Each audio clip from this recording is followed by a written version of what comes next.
Stock market traders and investors కోసం హైదరాబాద్ లో wealth expo April 4-5 తేదీల్లో జరుగుతోంది. రిజిస్టర్ అవ్వడానికి డిస్క్రిప్షన్ లో ఉన్న లింక్ ని క్లిక్ చేయండి లేదా స్క్రీన్ పై కనిపిస్తున్న నెంబర్ కి కాల్ చేయండి.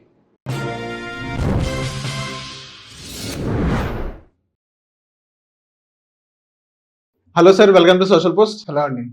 సార్, ఇప్పుడు హెల్త్ ఇన్సూరెన్స్ లో కొన్ని స్కీమ్స్ అనేది బాగుంటాయి, కొన్ని స్కీమ్స్ మనకి యూస్ఫుల్ ఉంటాయి, కొన్ని నాట్ యూస్ఫుల్ ఉంటాయి.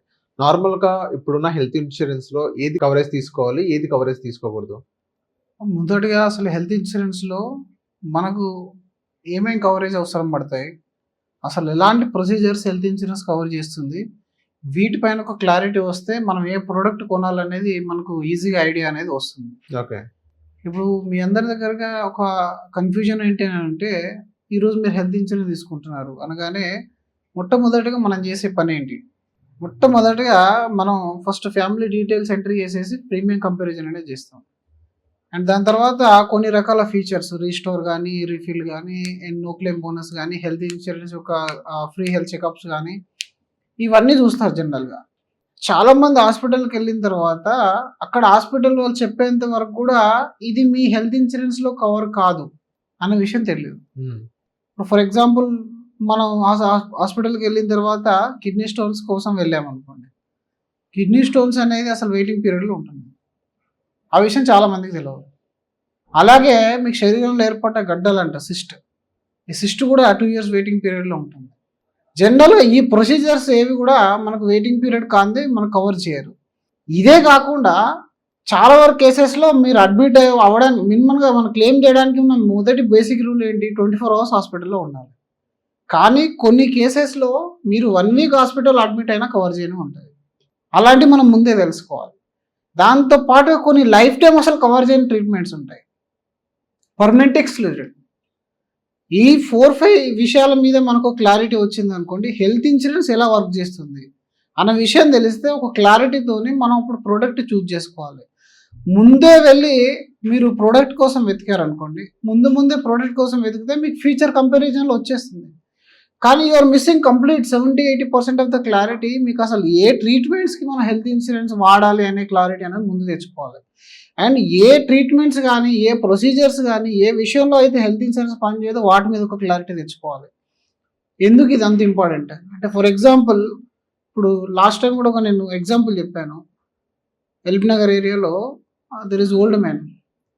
ఆయనకి ఇక్కడ ఏదైతే మనకు ఆ స్టమక్లో ఇంటెస్టైన్ ఉంటుందో అక్కడ చిన్న గడ్డ అయింది.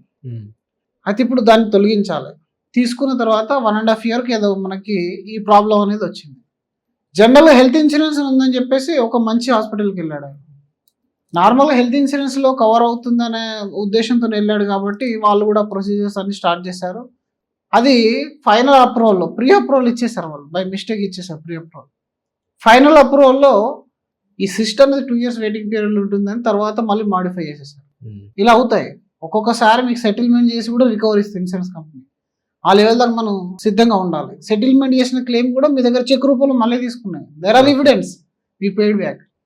ఇప్పుడు ఆయనకు అది నార్మల్గా 2 to 3 lakh rupees అవ్వాల్సింది 7 lakh rupees సర్జరీ కాస్ట్ అయింది. Which is very super speciality హాస్పిటల్కి వెళ్ళాడు ఆయన.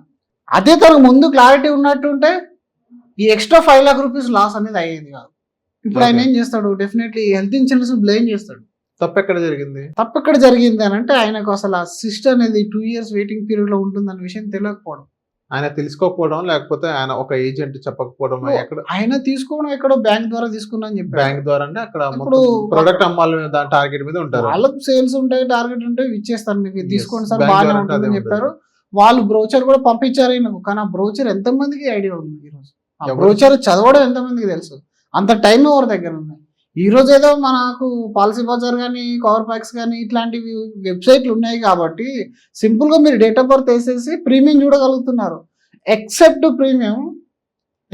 2 to 3 రైడర్స్ మీరు ఆన్లైన్లో ఏం చెక్ చేయలేరు. ఏ కస్టమర్ అయినా చూసేది ఈ హెల్త్ ఇన్సూరెన్స్లో ప్రీమియం 1-2-3 రైడర్స్ చూస్తాడు అంతే. బ్యాక్ ఎండ్లో ఇది ఎలా వర్క్ చేస్తుంది? అసలు ఈ సిస్టమ్ ఏంటి? అసలు హాస్పిటల్కి ఇన్సూరెన్స్ కంపెనీకి మధ్యలో ఏదైనా లింక్ ఉంటుందా? కాంట్రాక్ట్ ఉంటుందా? హాస్పిటల్ అగ్రీ చేసి ఇన్సూరెన్స్ డిక్లైన్ చేసే విషయాలు ఉంటాయా? ఇన్సూరెన్స్ అగ్రీ చేసి కూడా హాస్పిటల్లో డిక్లైన్ చేసే విషయాలు ఉంటాయా? ఇది చాలా పెద్ద చాప్టర్. అదంతా మీరు అర్థం చేసుకోవాలి ముందు. ఫర్ ఎగ్జాంపుల్, ఇప్పుడు మీరు ఇక్కడ వార్ జరుగుతుంది, ఇరాన్ లాంటి వార్ జరిగింది. ఇప్పుడు మేము స్ట్రైట్ నిహాల్ గారు మన దగ్గర కూడా వార్ జరిగి బాంబు పడింది. ఇప్పుడు ఆ డ్యామేజ్ కవర్ అవుతుంది హెల్త్ ఇన్సూరెన్స్లో? మీరు చెప్పండి. డెఫినెట్లీ కవర్ కాదు. ఎందుకంటే వార్ అనేది ఆల్రెడీ ఎక్స్క్లూడెడ్. మేబీ ఒకళ్ళ తర్వాత ఇన్సూరెన్స్ కంపెనీకి ఐఆర్డి ఏమైనా చెప్తే తర్వాత వాళ్ళు సెటిల్ చేయొచ్చు. కానీ వార్ లాంటి సిచ్యువేషన్ వచ్చినప్పుడు, న్యూక్లియర్ బాంబు ఇట్లాంటివి జరిగినప్పుడు ఇన్సూరెన్స్ కవర్ కాదు. రెండోది, ఇప్పుడు మనం డ్రింక్ చేస్తే డ్రైవ్ చేస్తున్నాం, మనం ఎవరికి కుదరలేదు, యాక్సిడెంట్ అయితే ఏదో వాళ్ళకో దానికో తగిలింది, మనకు దెబ్బలు తగిలేదు. ఇప్పుడు హెల్త్ ఇన్సూరెన్స్ లీగల్గా మనకు పేమెంట్ చేయాలా వద్దా? జనరల్గా అయితే మోటార్ ఇన్సూరెన్స్ చేయకపోవడం ఓకే, ఎందుకంటే మోటార్ డ్యామేజ్ అయింది, డ్రింక్ చేసి నడపడం అనేది తప్పు. కానీ ఇక్కడ హెల్త్ ఇన్సూరెన్స్ కూడా పనిచేయదు. హెల్త్ ఇన్సూరెన్స్లో కూడా మోరల్ హజార్డ్స్ అని ఉంటాయి. ఇప్పుడు ఇదే మాట ఇంకొకటి అడుగుతాను నేను. ఇప్పుడు చాలామంది లివర్ డ్యామేజ్తో వస్తున్నారు ఈ మధ్యలో. ఒక 10-15 years బ్యాక్ ఏదైతే కొంచెం హార్డ్ లిక్కర్ తీసుకున్న వాళ్ళకి ప్రాబ్లమ్స్ ఇప్పుడు స్టార్ట్ అవుతున్నాయి. వీళ్ళందరూ పాలసీలలో మెన్షన్ చేశారు. పాలసీలో మెన్షన్ చేసినప్పటికీ లివర్ డ్యామేజ్ కవర్ కాదు. ఎందుకని? అసలు అది ఎక్స్క్లూడెడ్. ఎందుకంటే ఇక్కడ మీరు తెలిసి మీకు ఆరోగ్యం డ్యామేజ్ అవుతుందని తెలిసి కూడా మీరు దాన్ని మానుకోలేకపోతున్నారు కదా, దాన్ని మోరల్ హజార్డ్ అంటారు. సో ఇప్పుడు సిగరెట్స్ తీసుకుంటారు, సిగరెట్ మీరు తాగి లంగ్స్ ఎఫెక్ట్ అయ్యి లంగ్స్ క్యాన్సర్ అయినా కవర్ కాదు. డ్రింక్ చేసి మీ లివర్ ఎఫెక్ట్ అయినా కవర్ కాదు. క్యాన్సర్ ట్రీట్మెంట్ కింద కూడా, కీమోథెరపీ కింద కూడా కవర్ కాదు. అసలు మీకు కాజ్ ఆఫ్ ద డిసీజ్ రాస్తారు. డాక్టర్ కనుక liver due to excess alcohol లేదా ఆల్కహాలిక్ లివర్ డిసీజ్ అని రాశాడు అంటే మాత్రం అది ఇంకా కవర్ కాదు. ప్రొవైడెడ్ మీరు ఇన్ఫర్మేషన్ ఇచ్చినా ఇవ్వకున్నా ఇక్కడ జరుగుతుంది ప్రాబ్లం. ఇప్పుడు మీరు హెల్త్ ఇన్సూరెన్స్ ఉందని ఒక కార్పొరేట్ హాస్పిటల్లో లివర్ ట్రాన్స్పోర్టేషన్ ప్లాన్ చేశారు, రీఎంబర్స్మెంట్కి వెళ్దాం అనుకోండి. అది కాస్త లక్షల నుంచి కోట్లలోకి వెళ్ళిపోయింది. ఇప్పుడు 60-70 లక్షల బిల్స్ వస్తున్నాయి. ఆల్ ఆఫ్ సడన్ షాక్ అయిపోతారు మీరు అందరూ. ఇప్పుడు దాన్ని మీరు వేరే న్యాచురల్ వేలోనో లేదంటే లోకల్ హాస్పిటల్లోనో మీరు తీసుకుంటారు, లేదా మీరు బార్గెన్ అయినా చేసుకుంటారు. అట్లీస్ట్ హెల్త్ ఇన్సూరెన్స్లో కవర్ కాదని తెలిస్తే దాన్ని మీరు బార్గెన్ చేయగలుగుతారు. బట్ హెల్త్ ఇన్సూరెన్స్ అని చెప్పి వాళ్ళు కూడా యాజ్ ఫర్ టారిఫ్ వెళ్ళిపోతారు. ఇప్పుడు రీఎంబర్స్మెంట్లోకి వచ్చినప్పుడు పెద్ద షాక్ వస్తుంది మనకు. అంటే ఇట్లాంటి ఎడ్యుకేట్ చేసే ఛానల్ ఎక్కడో చెప్పండి. జనరల్ హెల్త్ ఇన్సూరెన్స్ అనగానే మీకు రిస్టోరేషన్ 100%, నో క్లెయిమ్ బోనస్ 2000% ఇలా చెప్తున్నారు తప్ప అసలు బ్యాక్ ఎండ్లో వెళ్ళి చూసే వాళ్ళు ఎవరు? ఇప్పుడు క్లెయిమ్ రేషియో చూస్తారు. ఫర్ ఎగ్జాంపుల్ నా దగ్గర ఏ అనే కంపెనీ ఉంది, హెల్త్ ఇన్సూరెన్స్ అమ్ముతున్నాను, మీ దగ్గర బి అనే కంపెనీ ఉంది. ఇప్పుడు మీరు లాస్ట్ 3 years బ్యాక్ మార్కెట్లోకి వచ్చారు, నేను 15 years నుంచి ఉన్నాను. నా దగ్గర ఒక 1,00,000 మంది కస్టమర్స్ ఉన్నారు, మీ దగ్గర ఒక 100 members ఉన్నారు. నా దగ్గర 1,00,000 మంది ఉన్నారు, నేను 95% health insurance claim ratio maintain చేస్తున్నాను. నా క్లెయిమ్ రేషియో అనేది 1,00,000 మందిలో నా దగ్గర ఒక 100 మంది క్లెయిమ్కి వచ్చారు అనుకుందాం, అంటే ఒక 5 మాత్రం నేను ఇవ్వలేదు. ఇప్పుడు మీరు మీ దగ్గర వచ్చిన 10 మంది కస్టమర్లు వచ్చారు, 10కి 10 ఇచ్చేసారు. మీరు నాకు 100 claims వచ్చినాయి, మీకు 10 claims వచ్చినాయి. మీరు 10కి 10 ఇచ్చేసారు. ఎందుకంటే మీ బిజినెస్ తక్కువ, మీరు గ్రో కావాలి, మీరు గ్రో అయిన తర్వాత స్టాండర్డ్ చూపించుకోవాలి. కాబట్టి మీరు 10కి 10 ఇస్తే మీ క్లెయిమ్ రేషియో ఎంత ఉంటుంది? 100% ఉంటుంది. నాది ఎంత ఉంది? 95% ఉంది. అంటే యాక్చువల్గా క్లెయిమ్ పర్సంటేజ్ చూసుకున్నా, క్లెయిమ్ అమౌంట్ చూసుకున్నా ఎవరిది ఎక్కువ ఉంది? మనది ఎక్కువ ఉంది. కానీ ఇక్కడ మీరు క్లెయిమ్ రేషియో దగ్గర 95 ఉంది కాబట్టి ఈ కంపెనీ మంచిది కాదు, 100 ఉంది కాబట్టి ఈ కంపెనీ మంచిది అని డిసైడ్ అవుతారు. అలా డిసైడ్ కావద్దు. ఇంకొక రేషియో ఉంటుంది, కంప్లైంట్ రేషియో అని ఉంటుంది. నాకు 100లో ఎన్ని కంప్లైంట్ వచ్చినాయి, మీకు 10లో ఎన్ని కంప్లైంట్ వచ్చినాయి, అండ్ ఎన్ని సంవత్సరాల నుంచి ఉంది. ఎందుకంటే హెల్త్ ఇన్సూరెన్స్లో మొదటి 3 సంవత్సరాలు పీడీ రాదు, క్లెయిమ్స్ రావు. అండ్ మినిమం 5 సంవత్సరాలు 6 సంవత్సరాలు సీనియారిటీ ఉన్న కంపెనీతో మీరు కంపేర్ చేసుకోవాలి. ఈ ప్రోడక్ట్ వచ్చి అంత 2 years అవుతుంది. ఈ ప్రోడక్ట్లో అసలు ఇంకా క్లెయిమ్ అంటే వెరీ ప్రోడక్ట్కి వరకు స్పెసిఫిక్ ఉంటుంది క్లెయిమ్ రేషియో. ఆ ప్రోడక్ట్ వచ్చే 2 years అవుతుంది కాబట్టి ఆ ప్రోడక్ట్లో వాళ్ళు చూపించుకునేది డిఫరెంట్గా ఉంటుంది. ఇప్పుడు నా ప్రోడక్ట్ నేను కంటిన్యూస్లీ 10 years నుంచి చేంజ్ చేయలేదు, సేమ్ ప్రోడక్ట్ అమ్ముతున్నాను. ఆ ప్రోడక్ట్లో క్లెయిమ్ రేషియో నేను అది స్టాండర్డ్గా మెయింటైన్ చేస్తున్నాను. నాకు 100లో 2% కంప్లైంట్స్ వస్తున్నాయి, మీకు 10లో 3% కంప్లైంట్ వస్తున్నాయి. అక్కడ చూసుకోవాలి. ఇంకొకటి, మీరు ఛాలెంజ్ చేశారు, కస్టమర్ వచ్చి ఇప్పుడు ఛాలెంజ్ చేశారు, మీరు ఒక క్లెయిమ్ రిజెక్ట్ చేశారు, నేను ఒక క్లెయిమ్ రిజెక్ట్ చేశాను. నేను రిజెక్ట్ చేసిన క్లెయిమ్లో ఇంకా నేను ఆ డిసిజన్ చేంజ్ చేసుకోలేదు. అంబుడ్స్మెన్కి వెళ్ళినా, ఐఆర్డీకి వెళ్ళినా, ఎక్కడికి వెళ్ళినా మీరు ఒక్కసారి క్లెయిమ్ రిజెక్షన్ నుంచి కంప్లైంట్ మోడ్కి వచ్చేసరికి మీరు కొంత పార్షల్ సెటిల్మెంట్ చేయడమో చేసేసారు. అంటే ఆఫ్టర్ ఫైటింగ్ మీ డిసిజన్ చేంజ్ అయిపోయింది. ఇప్పుడు స్టాండర్డ్ నేనా మీరా? అంటే రిజెక్ట్ చేసే ముందే అన్ని రకాల, ఒకవేళ ఈ కస్టమర్ కనుక అంబుడ్స్మెన్కి వస్తే ఈ కేసు గెలవదు అని తెలిసినప్పుడు వాళ్ళు క్లెయిమ్ చేసేస్తారు, కొంతమంది పేమెంట్ ఇచ్చేస్తారు. ఇంకొంతమందరు ఆ క్లెయిమ్ని ఆపుతారు. ఎక్స్ట్రా క్లెయిమ్లు వచ్చేసినాయి, మనం భరించలేనంత క్లెయిమ్స్ వచ్చినప్పుడు ఏం చేస్తారంటే కొన్ని క్లెయిమ్స్ను డిడక్షన్ చేయడము, రిజెక్షన్ చేయడము చేసేస్తారు. చేసి లెట్ దెమ్ ఫైట్, ఒకవేళ వస్తే చూద్దాం. దేర్ ఆర్ కంపెనీస్ 100లో మీకు అట్లా ఒక 8 to 9% వస్తాయి. ఆ 9%లో మళ్ళీ 5% సెటిల్ అవుతాయి కంప్లైంట్ చేసిన తర్వాత. దేర్ ఆర్ కంపెనీస్ మీకు 100లో ఓన్లీ 3 క్లెయిమ్ రిజెక్ట్ అవుతాయి. ఆ 3 క్లెయిమ్లు మీరు ప్రపంచంలో ఎక్కడ కంప్లైంట్ చేసినా సెటిల్ కావు. ఓకే, అంటే అంత స్టాండర్డ్గా వాళ్ళు రిజెక్షన్ చేసే ముందు అంత స్టాండర్డ్గా ఆలోచించి డిసిజన్ తీసుకుంటారు. ఇప్పుడు యాజ్ ఏ కస్టమర్ ఇవన్నీ చదవడం అనేది అంత ఈజీ కాదు. ఒక మీరు హెల్త్ ఇన్సూరెన్స్ తీసుకోవాలంటే మీరు 1 week టైం 10-15 days టైం తీసుకుంటారు. అన్ని పోర్టల్ చెక్ చేస్తారు, దగ్గరున్న ఏజెంట్తో మాట్లాడతారు, హాస్పిటల్తో మాట్లాడతారు. బట్ బిహైండ్ ద సీన్ మీరు హాస్పిటల్కి వెళ్ళి మాట్లాడితే ఏది బాగుంది అంటే అక్కడ కూర్చున్న వ్యక్తికి ఒక 2-3 months నుంచి ఎవరైనా బాగా ఇన్సూరెన్స్ కంపెనీ నుంచి తొందరగా అప్రూవల్స్ ఇచ్చాడు అనుకోండి, ఆయన ఏం చెప్తాడు, సార్ మీరు ఈ ఎక్స్ అనే కంపెనీ తీసుకోండి సార్, బాగా వస్తున్నాయి క్లెయిమ్స్ అంటాడు. అదే మీరు 2 years తర్వాత అడిగారు అనుకోండి, ఆయన డిసిజన్ మారిపోతుంది. అవును. అదే మీ దగ్గర ఉన్న ఏజెంట్ని అడిగారు అనుకోండి, ఆయన దగ్గర మల్టిపుల్ కంపెనీస్ ఉండొచ్చు, ఉండకపోవచ్చు, తను సింగిల్ కంపెనీ అమ్మచ్చు, మేబీ అక్కడ కూడా ట్రాన్స్పరెన్సీ మేబీ రాకపోవచ్చు. అదే మీరు ఆన్లైన్లో తీసుకున్నారంటే మీకు ఇక్కడ ప్రోడక్ట్ కంపారిజన్ తప్ప బ్యాక్ ఎండ్లో ఏం జరుగుతుందో తెలియదు. ఇట్లాంటివి ఇప్పుడు కొన్ని రకాల ఏజెన్సీస్ కూడా మాస్టర్ క్లాసెస్ పెడుతున్నాయి. బట్ అక్కడ కూడా జరిగేది ఏంటి అని అంటే బేసిక్ ఎడ్యుకేషన్ అనేది జరుగుతుంది. బేసిక్ ఎక్కడ కవర్ అవుతుంది, ఏం కవర్ అవుతుంది, ఏం కవర్ కాదని అంతవరకు okay.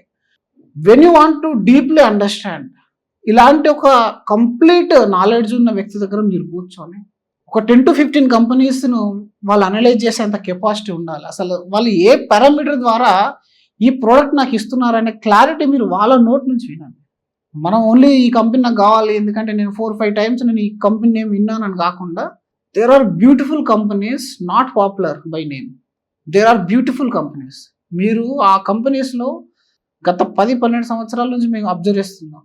No body interested to take in that companies. కానీ అలాంటి కంపెనీస్లో కానీ మీరు ఉండి చూడండి, మీరు ఎప్పుడైనా సరే ఓవర్గా ఇన్ఫ్లో అయ్యే ఏ కంపెనీలో కూడా మీ హెల్త్ ఇన్సూరెన్స్ ఉంచద్దు. ఓవర్గా ఇన్ఫ్లో జరుగుతుంది అనుకోండి, తర్వాత వాళ్ళకి ప్రాబ్లమ్స్ వస్తాయి డెఫినెట్గా. అందుకే కొంచెం మరీ అగ్రెసివ్గా లో రేట్లో ఇచ్చినా మరీ హై రేట్లో ఇచ్చినా 2 తప్పులు జరిగే ఛాన్స్ ఉంటుంది. మిడ్ రేంజ్ ఆఫ్ ప్రీమియం ఉంటాయి. అలాంటి కంపెనీస్ చాలా రకాల మెజర్మెంట్స్ ఉంటాయి. క్లెయిమ్ రేషియోతో పాటుగా ఇన్కర్ క్లెయిమ్ రేషియో అని ఉంటుంది, కంప్లైంట్ రేషియో అని ఉంటుంది, వాళ్ళ టోటల్ వర్త్ ఆఫ్ అసెట్స్ ఉంటాయి. ఇవన్నీ చూసుకోవాలి. ఇది ఒక్కటి పక్కకి పెడితే అసలు ఏం కవర్ కాదనే విషయం కూడా మనం మాట్లాడుకోవాలి. కాబట్టి మీరు కాస్మెటిక్ సర్జరీ చేయించుకున్నారు, which is not covered. Okay, మీరు ఐ లెన్స్ వేసుకున్నారు, డబుల్ సింగిల్ మాత్రం కవర్ అవుతుంది. What is the logic behind this?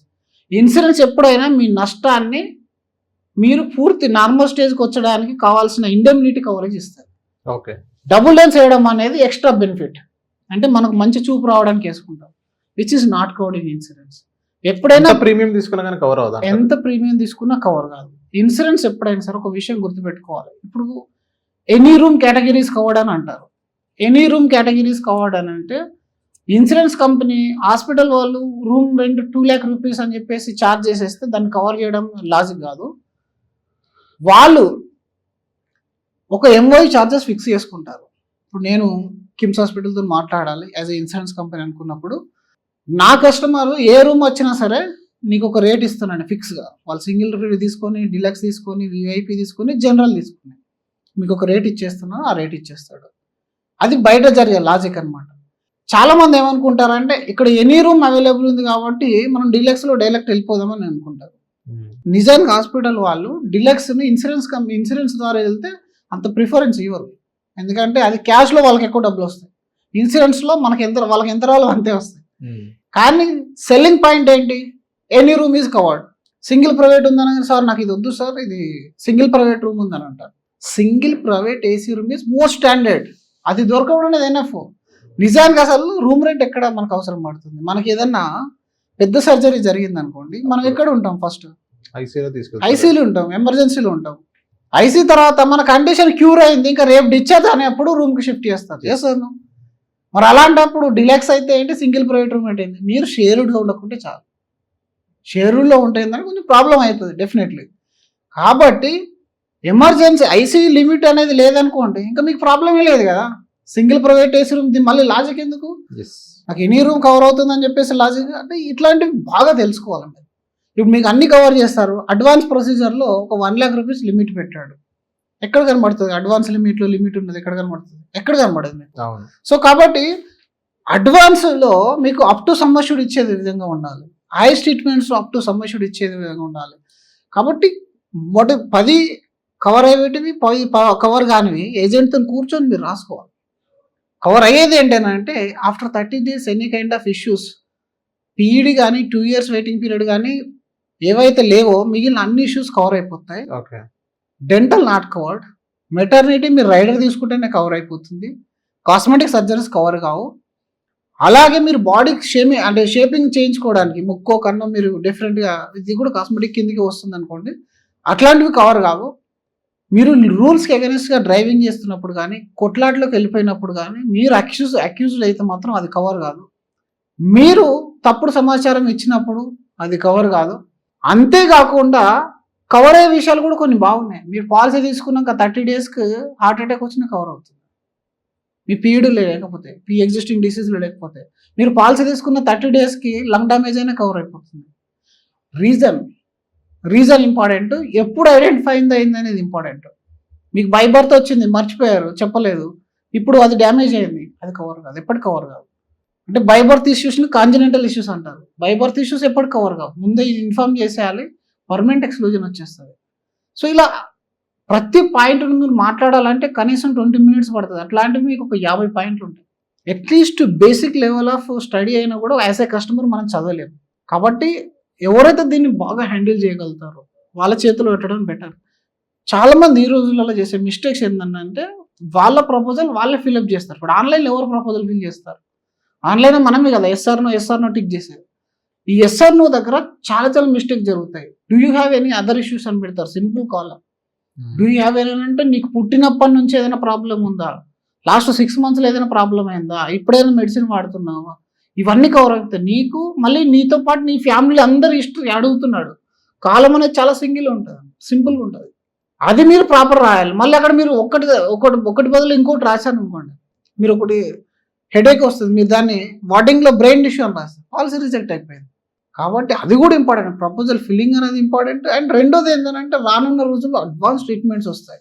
ఆ అడ్వాన్స్ ట్రీట్మెంట్స్ అనేది ఇన్సూరెన్స్ కంపెనీ ఒక్కొక్కసారి ఇది మేము కవర్ చేయమని సింపుల్గా చెప్పేస్తుంది.